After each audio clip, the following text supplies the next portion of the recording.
क्या आप जानते हैं ज़ोमैटो जो आज करोड़ों लोगों की भूख मिटाता है, कभी सिर्फ एक छोटी सी वेबसाइट थी। ना कोई बड़ी टीम, ना पैसा और ना ही कोई फैंसी ऑफिस। लेकिन फिर ऐसा क्या हुआ कि ये स्टार्टअप करोड़ा नोटिस डॉलर की कंपनी बन गया। ज़ोमैटो की कहानी सिर्फ बिजनेस की नहीं है, ये कहानी है जुनून, हार, फिर उठने और फिर से जीतने की। चलिए आज जानते हैं ज़ोमैटो के पीछे की वो सच्चाई जो शायद आपने कभी नहीं सुनी। शुरुआत एक भूख से हुई। साल था 2008। दिल्ली की एक multinational company Ben and company में दो यंग इंजीनियर्स काम करते थे, दीपेंद्र गोयल और पंकज चड्ढा। एक दिन लंच टाइम में कुछ ऐसा हुआ जो इस कहानी की शुरुआत बन गया। ऑफिस में रोज लंच के समय एक ही झंझट होती, भाई आज क्या खाएं। सब लोग एक ही जगह इकट्ठा होते, मेन्यू कार्ड मांगते, फोन करते और फिर ऑर्डर देते। दीपेंद्र को यह सब बर्बादी लगा, वक्त की बर्बादी। और यहीं से उनके दिमाग में आइडिया आया, क्यों ना सारे रेस्टोरेंट्स के मेन्यू कार्ड ऑनलाइन डाल दिए जाएं। बस अगले ही दिन उन्होंने एक सिंपल वेबसाइट बना डाली, foodybay.com। किसी को अंदाजा नहीं था कि ये छोटी सी साइट एक दिन ज़ोमैटो जैसी दिग्गज कंपनी बनेगी। फूडीबे से ज़ोमैटो तक फूडीबे ने धीरे धीरे पॉपुलैरिटी पकड़नी शुरू की। लोगों को अब फिजिकल मेन्यू की जरूरत नहीं पड़ती थी। इस प्लेटफॉर्म ने धीरे धीरे दिल्ली, मुंबई, बैंगलोर तक अपनी पहुंच बना ली। लेकिन एक दिक्कत आ गई, ईबे को इसका नाम पसंद नहीं आया। फूडीबे उनके ट्रेडमार्क से मिलता था। तो 2010 में दीपेंद्र और टीम ने एक बड़ा फैसला लिया, नाम बदलो। और फिर जन्म हुआ ज़ोमैटो का। एक ऐसा नाम जो न सिर्फ कूल था बल्कि ग्लोबल ब्रांड जैसा सुनाई देता था। स्टार्टअप से स्टॉर्म तक ज़ोमैटो ने अब सिर्फ मेन्यू कार्ड नहीं दिखाए, बल्कि restaurant reviews, ratings, photo, location सब कुछ शामिल किया। फिर क्या था, स्टूडेंट्स, ऑफिस वर्कर्स, कपल्स, सभी के लिए ज़ोमैटो पहली पसंद बन गया।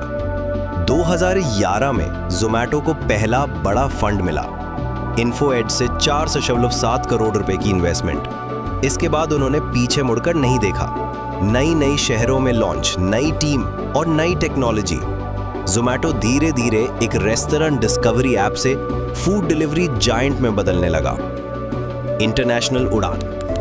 भारत में नाम कमाने के बाद ज़ोमैटो की नजर विदेश जा रहा था। कंपनी को नुकसान हो रहा था, कई शहरों से रिट्रीट करना पड़ा। लेकिन यहीं से गेम चेंज हुआ। ज़ोमैटो ने अपने मॉडल को बेहतर बनाया, एआई और डेटा साइंस को अपनाया और यूजर्स के बिहेवियर को समझकर ऐप को रीडिजाइन किया। इसके अलावा उन्होंने फूड सेफ्टी, हाइजीन और क्वालिटी को टॉप प्रायोरिटी बना दिया।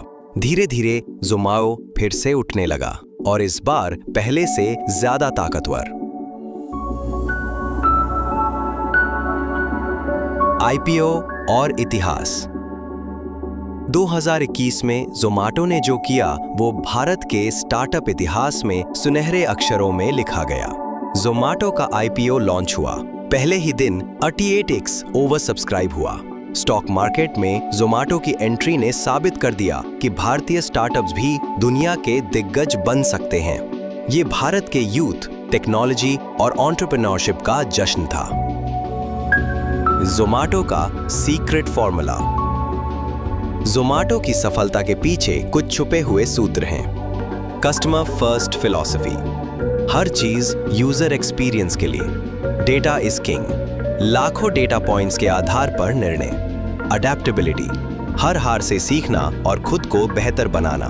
टीम कल्चर, क्रिएटिविटी को बढ़ावा देने वाला माहौल। ब्रांडिंग, ह्यूमर, ट्रेंडिंग मीम्स और कनेक्टिंग कंटेंट।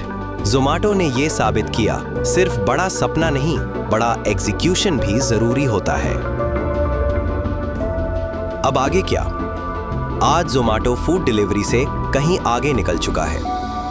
हाइपर प्योर से रेस्टोरेंट्स को फूड सप्लाई, ब्लिंकिट के जरिए ग्रोसरी डिलीवरी और अब सस्टेनेबिलिटी और ईवी पर फोकस।